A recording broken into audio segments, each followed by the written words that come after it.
Tapi sebelumnya, yang menarik, bagi Tessa pribadi juga adalah, terkait dengan penelitian dari Bang Bona sendiri yang sudah menerima salinan kan, bahkan pada saat itu mendapatkannya bersama dengan, Bang Roy pada saat itu, terkait dengan salinan ijazahnya.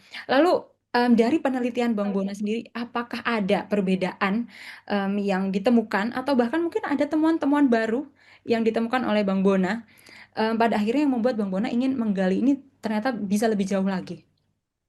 Sebenarnya apa ya? Saya sudah banyak mempublis juga di umum ya tentang pertanyaan Mbak Tessa. Tapi ada hal-hal yang saya kalau saya publis semua nanti orang nggak tertarik baca artikel saya. Seperti pada intinya ya, pada intinya saya menerima 4 salinan ya dari Solo, dari DKI Jakarta sewaktu beliau jadi gubernur, dan dari KPU selaku beliau 2 kali jadi capres ya.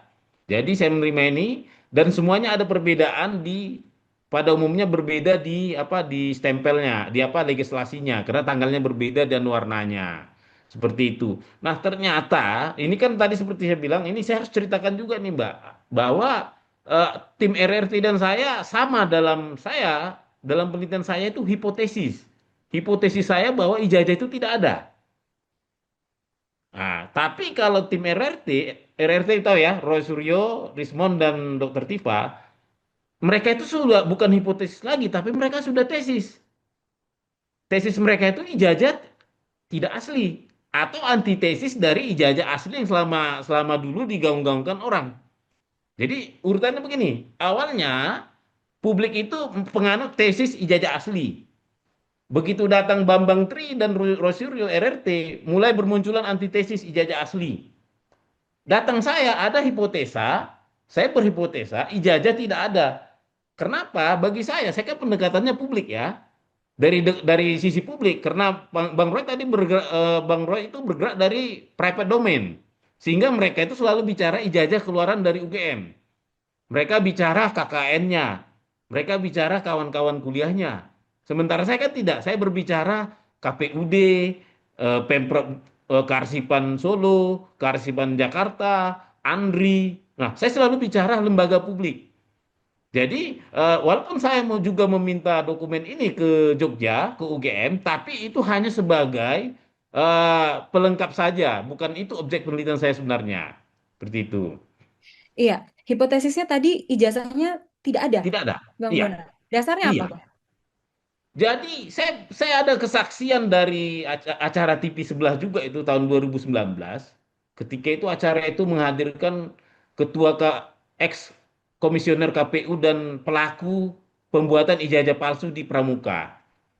Ternyata di pelaku itu di TV itu bilang bahwa mereka itu biasa membuat fotokopi ijazah dengan foto ditempel, tapi tanpa ada aslinya. Ini aja yang dileges sudah jadi.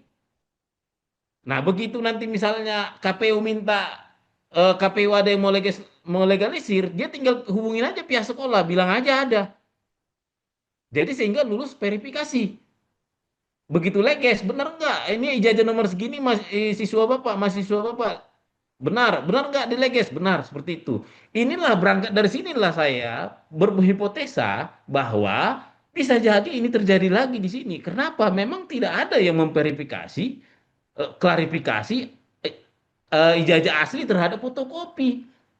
Jadi memang ini harus saya terangkan juga, Mbak, bahwa PKPU kita nomor 15 tahun 2014 dan PKPU kita tahun 22 tahun 2018 tentang pemilu presiden dan wapres tidak mewajibkan diserahkannya fotokopi asli legalisir beserta aslinya. Nah, jadi KPU selama ini dia hanya memverifikasi. Dia bisa melakukan klarifikasi kalau kalau mencurigakan, kalau ada laporan seperti itu. Nah, inilah yang menjadi dasar saya apa tadi menjawab pertanyaan Mbak Tessa. Terus eh, ini kan berkembang jadinya bahwa ijazah ini ternyata bisa jadi tidak ada, ya. Kenapa? Ternyata ke arsip, lembaga arsip juga, saya main ke arsip, lembaga arsip nggak ada ijazahnya. Sementara yang melakukan proses undang-undang kearsipan itu wajib melakukan proses yang namanya autentikasi.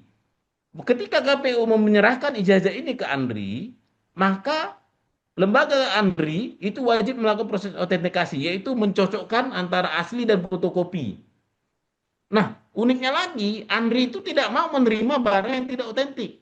Begitu misalnya dia cek nih, secara fisik, ukuran, dicek, kertas dicek, ya kan, ukuran kertas, jenis kertas, usia kertas dicek. Nah, begitu ini sudah dicek, dia masuk ke informasinya di dalam ijazah itu, dia cek nama, NIM, tanda tangan, dia cek semua.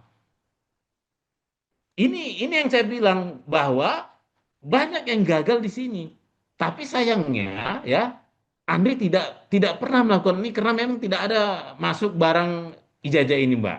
Nah, iya, Bang Bona, itu kan tadi terkait dengan kearsipan di ANRI ya. Berarti Iya. apakah sudah ada perbandingan nih, Bang Bona, antara tata kelola dokumen dari ijazah Jokowi yang ternyata tidak dikuasai oleh ANRI pada saat ini dengan pejabat-pejabat publik lainnya misalnya. Apakah dengan kalau misalnya sudah ada perbandingan, apakah memang ada standar-standar yang ternyata tidak diikuti? Nah, ini bagus juga. Artinya gini, eh, kita harus tahu dulu sejak kapan itu undang-undang ada, undang-undang Karsipan. Itu ada sejak 2009, ya. PP-nya pun, peraturan pemerintah PP turunannya pun ada sejak tahun 2012.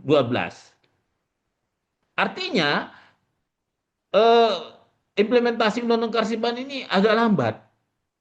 Nah, sejak sejak untuk Karsipannya sendiri ya turunan dari Undang-Undang KPU baru wajib mengarsipkan ke Andri itu lahir dari PKPU nomor 18 tahun 2013 tentang kearsipan ijazah-ijazah ini.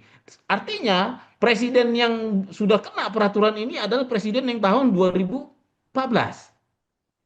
Makanya saya pernah bilang bahwa benar Andri mengakui mereka tidak pernah mengarsipkan ijazah presiden lain. Tapi kan dulu rezim undang-undangnya berbeda. Pertanyaan saya adalah, Anda kan sudah melakukan PKPU 18 tahun 2013. Sudah ada peraturannya, kenapa tidak lakukan? Seperti itu. Oke, jawaban dari Andri apa, Bang Bona? Ternyata hasil sidang Andri kemarin Mhm, mereka bilang memang kami sudah bersurat, mhm. tapi kami tidak punya daya paksa. Makanya saya senang. Artinya gini, keputusan komisioner KIP itu tepat. Kenapa? Karena memang sedari awal Andri mengaku tidak. Saya hanya ingin memastikan bahwa Andri tidak bohong. Ternyata pada serangkaian sidang, KIP juga majelis komisioner kita menyelidiki itu benar. Mereka tidak bohong. Waktu itu kita dipanggil saksinya KPU. KPU mengakui di sidang kita bahwa memang kami belum memberikan. Seperti